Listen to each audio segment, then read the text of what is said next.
এমন বিচার কি এখন হয়? সিরিয়ার একটি শহরের নাম রাকা। সেখানে থেকে খলিফা হারুনুর রশিদের নিকট চিঠি আসলো। চিঠিতে লেখা ছিল, শহরের বিচারক 1 মাস যাবৎ অসুস্থ, বিচার কাজ স্থগিত হয়ে আছে। খলিফা যেন দ্রুত ব্যবস্থা করেন। খলিফা চিঠির জবাব পাঠালেন, আগামী সপ্তাহের মধ্যে নতুন বিচারক আসবেন। 1 সপ্তাহের মধ্যে নতুন বিচারক এসে যোগ দিলেন। বিচার কাজ শুরু হয়েছে। স্থানীয় প্রহরীরা একজন বৃদ্ধা মহিলাকে আসামি হিসেবে দরবারে হাজির করলেন। তার অপরাধ ছিল তিনি শহরের এক রেস্তোরাঁ থেকে কিছু রুটি আর মধু চুরি করার সময় হাতে নাতে ধরা পড়েন।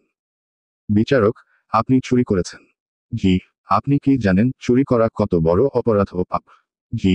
জেনেও কেন চুরি করলেন? কারণ আমি গত 1 সপ্তাহ যাবৎ অনাহারে ছিলাম।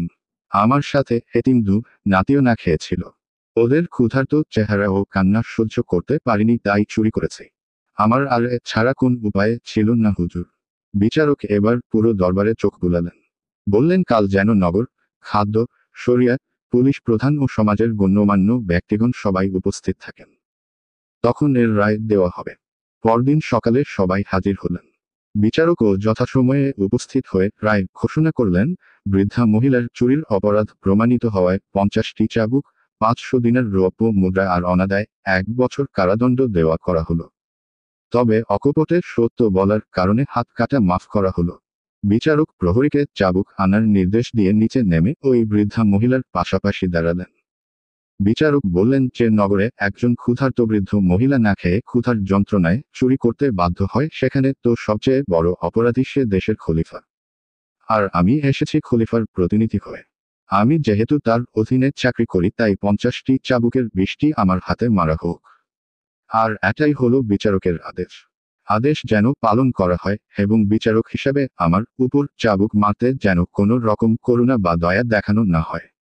বিচারক হাত বাড়িয়ে দিলেন। 2 হাতে পর পর 20টি চাবুক মারা হলো।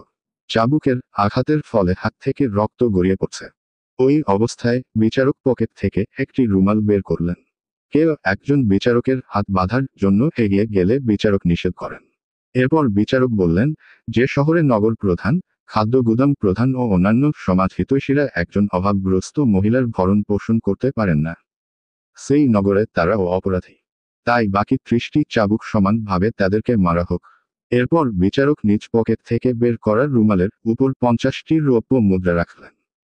তারপর বিচারপতি উপস্থিত সবাইকে বললেন, যে সমাজ একজন বৃদ্ধ মহিলাকে চোর বানায়, যে সমাজে এতিম শিশুরা উপবাস থাকে, সে সমাজের সবাই অপরাধী। তাই উপস্থিত সবাইকে 100 দিনার রৌপ্য মুদ্রা জরিমানা করা হলো। এবার মোট 500 দিনার রৌপ্য মুদ্রা থেকে 100 দিনার রৌপ্য মুদ্রা জরিমানা বাবদ রেখে বাকি 400টি রৌপ্য মুদ্রা থেকে 20টি চুরি যাওয়া দোকানের মালিককে দেওয়া হলো। বাকি 380টি রৌপ্য মুদ্রা বৃদ্ধা মহিলাকে দিয়ে বললেন, এগুলো আপনার ভরণপোষণের জন্য।